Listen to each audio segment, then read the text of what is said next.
I'm just getting back into Michigan from our last film trip, and I'm really excited about tomorrow. I've invited Lorelei Sims to come work in my shop in Auburn Hills and learn a little metal shaping. Lorelei's a blacksmith out of Illinois. We featured her in season 1.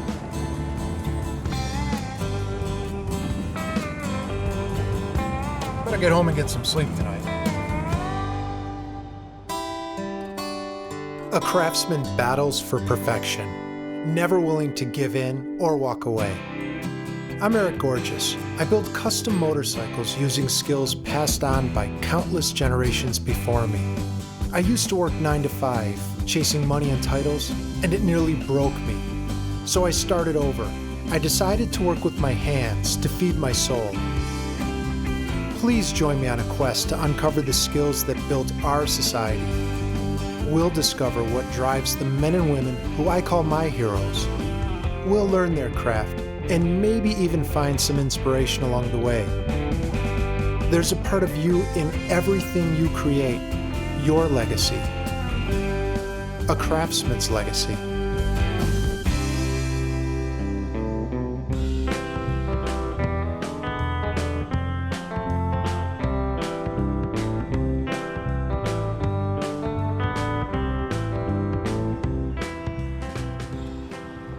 Lorelei, Eric. how are you? I'm well. It is so good to see you again. It's great to see you. Hey, let's catch up for a little bit. You got it. Thanks. Even as a kid, I really enjoyed motorcycles. I loved looking at them. I thought they were just super cool, and wanted to get one. And then I guess when I was about 20, I got my first one and, worked on it and fixed it up and everything. I had a little 250 Kawasaki. Oh, yeah? Yes. Yeah. And I outgrew it, I'm going to say 2 weeks into having it. Oh, really? Yeah. So I decided to jump up to a 63 pan shovel head. Did you? Harley, and I rode that for a little less than a year before I had an accident. Oh. Yeah. I'm sorry to hear that. Well, some people are cut from the cloth where you get up, you dust yourself off, and you get back on that horse. And some people say, yeah, I think I'm going to do something different. And I was of the second nature. What was your very first bike? Let's see. It was a street bike. It was a Yamaha. Mm-hmm. Yeah. It was like a 650 maybe. I don't and really did remember. You start modifying it? Actually, when I got it, it had a lot of extra stuff on it. And I stripped all that off and sort of put it back to stock condition, And I rode it like that for a while. And not very long. I mean, it was within a couple months, and I bought a Project Harley to work on, little Sportster. So and it was fun. That bike I just completely redid. Did you have any mechanical training prior? Professional training? No. Working on cars with your dad or grandpa, things like that? Yeah. I grew up in a really hands-on family.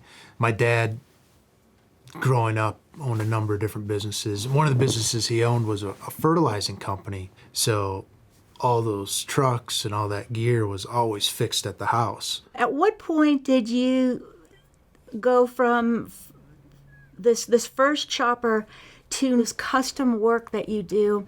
Was this an evolution process, or did you just have an epiphany that this is a field that I want to get into? I was working in IT. And I was really happy. I loved what I did. Motorcycles were basically a hobby for me. It's something I really enjoyed doing. I loved fixing them. I loved repairing them and riding them. I used to ride a lot. And then I got sick.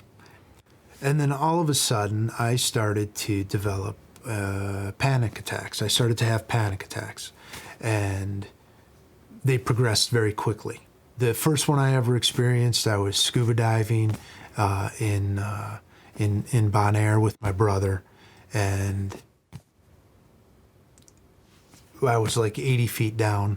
Ooh. And I didn't really know what it was, honestly. It just sort of overcomes you. And then a couple months later, I was traveling for the company I was working for, and then there I was down in Texas, and I started to experience some more progressively at that point. And then from there, within 3 months, I was pretty much completely agoraphobic and living in my house, and I wouldn't leave the house. I was on disability at the company I was with, and it just slid downhill from there. I had somebody ask me, they said, what, if you could do anything and it didn't matter what you did, like money wasn't important, it wasn't a concern, what would you do? I said, I'd probably work with my hands. I've always enjoyed working with my hands, making things. So what would you make? I don't know. I think it'd be cool to build motorcycles for a living. So maybe that's what you need to think about. So I did, and I thought about it for a little bit. That's sort of where the turning point came from. I loved cars and, mechanical things. And at that point I was like, man, why not? What do I got to lose? I couldn't really even talk to people anymore, So you went to your place of work and said, thank you very much, but I'm out of here. And did the panic attacks disappear? No. Had to struggle through? Well, yeah. I still deal with it today. I did not know that. Yeah, not a lot of people do. Okay. No, it's part of life, I decided I wanted to really do this, but I wanted to do it my way, and I wanted to learn how to make things. And the first thing I want to learn how to make, I want to learn how to shape metal. Because I wanted to be able to make gas tanks and fenders and oil tanks and whatever I could think of from metal. I found somebody who was a master metal shaper named Ron Fournier, and he happened to be in Detroit. He was heavy into racing, and he did restoration work, and he did one-off work, but it was mostly automotive and heavy, predominantly aluminum work. And I would go over to his shop, and I literally bugged him for about a year. And I would just talk to him and ask him questions. But he was an English wheel guy, so he was a wheel guy. That's how you shape thin gauge sheet, correct? Yeah. It's a cold forming process? It is a cold forming process. Metal's a really cool thing to work with because it's all these different flavors, right? I mean, there's so many different types of metal, right?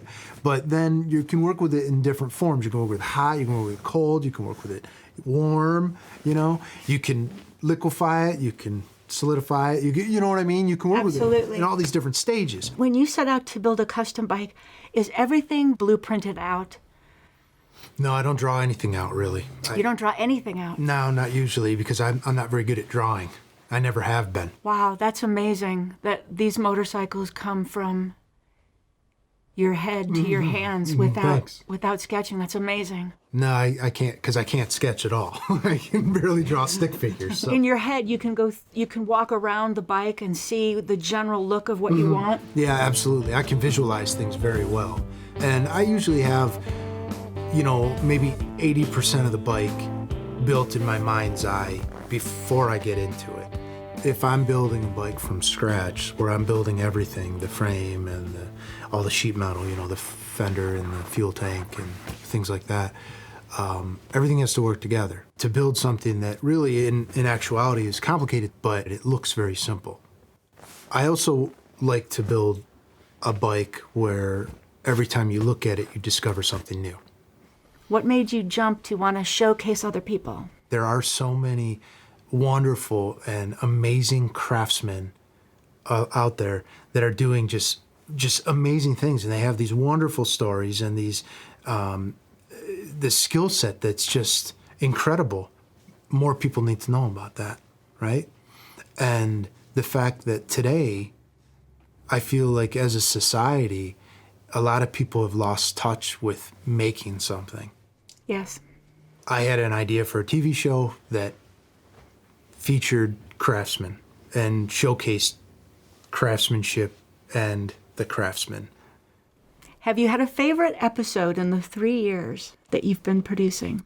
No, because honestly, all of them, I learned something from every single person that I've worked with. I've learned so many things. Has there been a featured artist that you were very, not intimidated, but I know nothing about this, and yeah. You know, a lot of them. A lot of them? Yeah. I have no idea what they're doing or how they go about doing it, you know? And that is always pretty cool. It's pretty special. This will be fun. There's a really good high chance of me making a mess of things. You're serious? You really want me to try this? Yes. Yes. Because this side is beautiful. Here. These will be some nice socks. No, Eric. This is not sock yarn.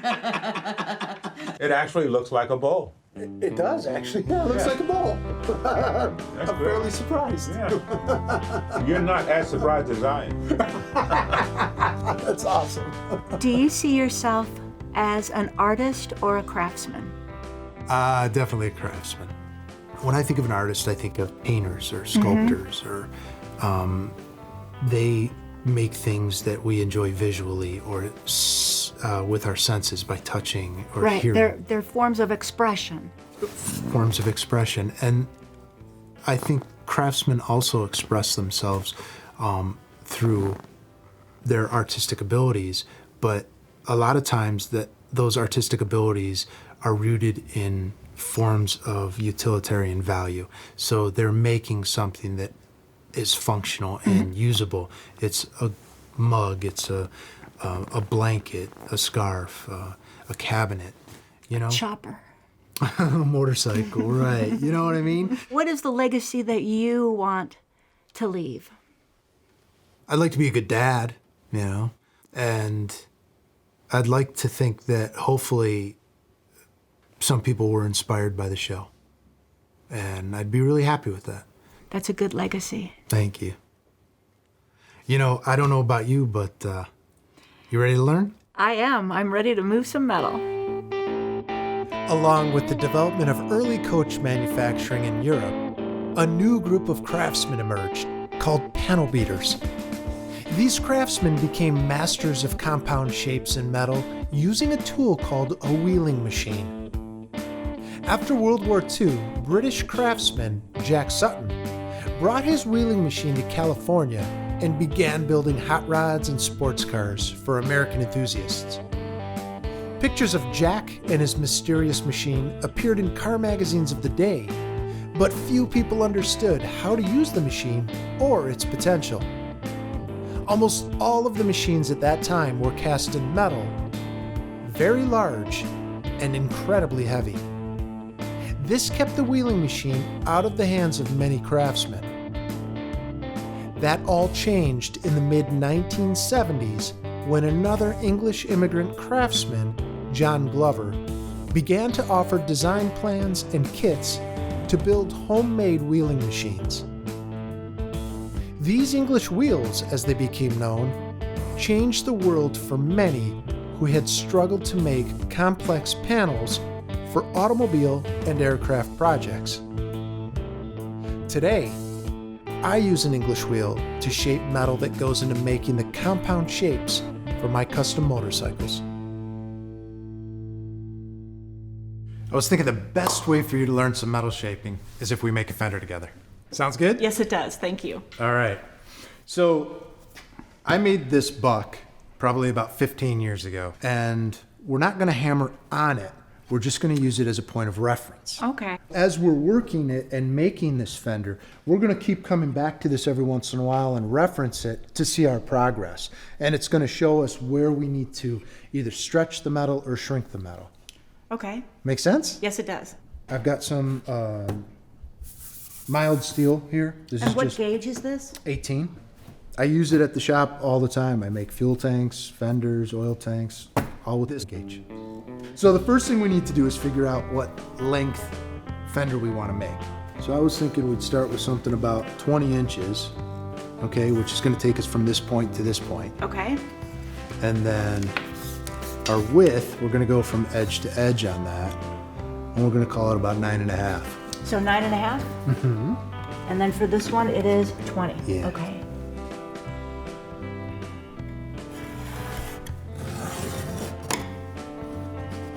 We can just cut this up real quick.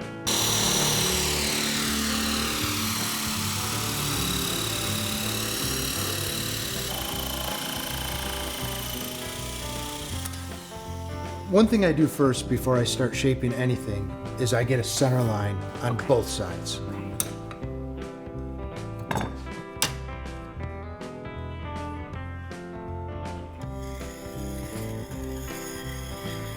We're just about ready to start shaping. Okay. But what I want to do is trim the tip, and then I'm going to knock these corners off. All right.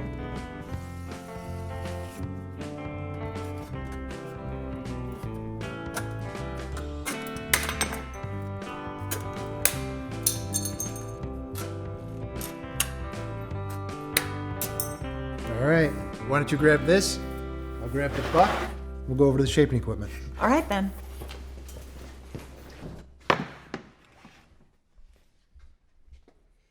All right, you ready to throw some hammers? I am. I'm very excited about this. Yeah, it'll be fun. This is going to be great. So, to me, metal shaping, I like to look at things in basic elements, So for me, metal shaping is really just a matter of controlling your stretching and shrinking. Okay, right? makes sense. So if you can hand me that gauge, this is a little profile gauge here. If we're looking at our buck, we've got two different things happening. We've got our crown, which is this way. We've got our radius, which is this way, okay? Okay. And shaping is controlling both of those at the same time. Your crown and your radius, which makes a compound curve, right? And just like this, hammers are also based on radiuses. So you've got all kinds of, these are all what are called blocking hammers or blocking mallets. And they're all different shapes and sizes, and there's a reason for it, and that's because the face of it is matched up to a radius. So this is a 2-inch, see? Yes. And this one here is, this is a 6-inch here, which matches our crown. So that's the one we're going to start off with? I think we'll start off with this one, and then we'll probably chase with this a little bit because this throws really well. Okay. And I want you to sort of feel the difference between a hickory-based barrel and something with a heavier head to it. All right. Okay? The first thing I would do is to sort of lay out a map of our hammer blows. Okay. And I like to just actually draw in the metal. That's how I was taught. What we want to do is start down the middle and start introducing like this. So we're going to lay out blows like this. We're just going to start introducing basic shape. That's what blocking is, a rough shape. Once we get the first line out, then we're going to start coming in and backfilling this on both sides, right? Okay. What's going to happen is we're stretching the center of the metal, and the edges are going to start rippling on us, all right? And that's what we want, because we want the edges to shrink and the center to stretch, because that's how we're going to get our compound curve. So you got some ears on there? Thank you.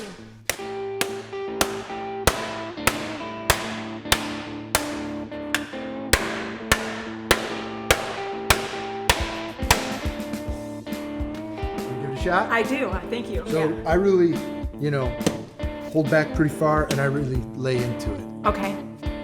That's a cool And I mallet. noticed, I watched you were moving the metal more than you were moving the hammer. Yup. Okay. Okay.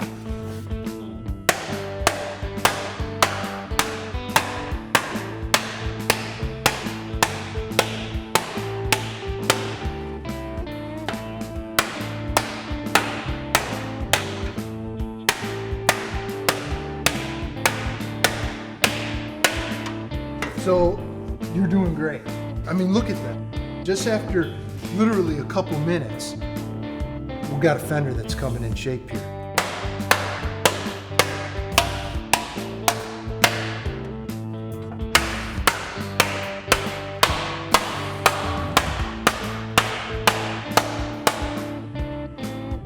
So right here, what we're going to do is start setting some of these little ribbons. We just really want to get rid of them. And we're going to do that with the slapper and the forming head. Okay. Right? My leather's coming off, but it's okay.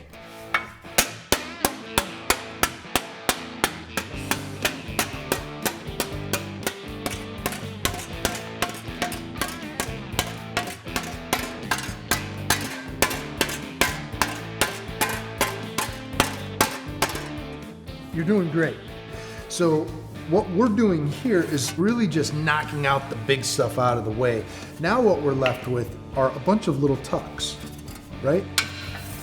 So the next step would be to set those tucks. The more shrinking we have on the edges, the more it's gonna pull it down. Okay. We're gonna go back to our forming head, and we wanna use this radius again here. We're gonna start up here, and we're gonna work down. All right.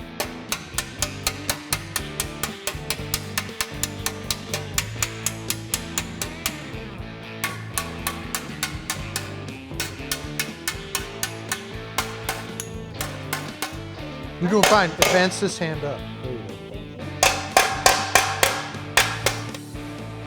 Awesome. Yeah. No, you're doing great. So now we're going to introduce a machine that does this same process. So this is a set of dies. These are called thumbnail shrinking dies. The way this works is it's set up in the machine like this. So these are coming up and down like this. You're pushing the metal in, it forms a tuck. As you come out with it, the very front of the die acts as a hammer and it sets that tuck, which is the same thing we just did here. Just like hammering, we have to approach it with some map in mind. We have to sort of plan this out a little bit, because if you just go to this machine and start like this, Right. you have no control over what's happening. You want to be in control of the metal at all times, and you want to introduce this shrinking properly. So we're going to form a tuck and set the tuck this deep. Okay. Then on both sides of it, we're going to come in a little shallower. All right. Then we're going to come in and leave it a little shallower next to that. Okay? And look at the design that we've done here. Oh. And we're going to keep forming these little triangles all along the way, as if we were removing a piece of triangle and then rejoining that continually. Do you want me to show you how to use it? You know I do. And then you can go ahead and knock it out. Okay. All right.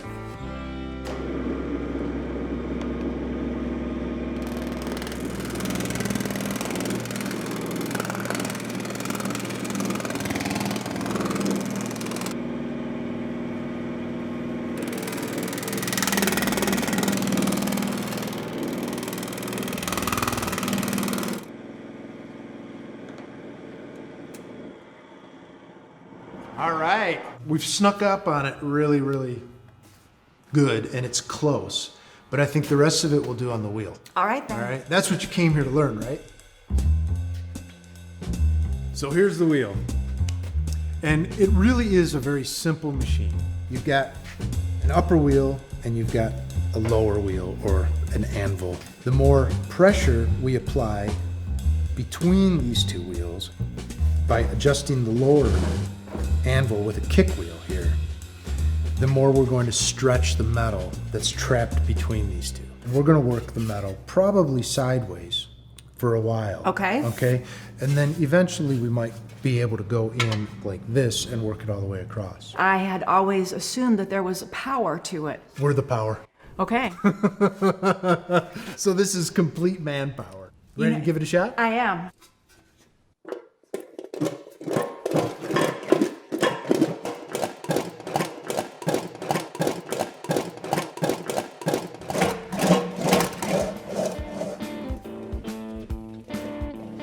You make it look so easy. You want to, let the metal just roll through the machine, and you'll feel it.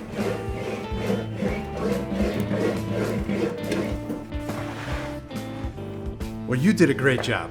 I got to tell you firsthand. Well, thank you very much. Let's put it up on the book, see how it is. See, that looks fantastic.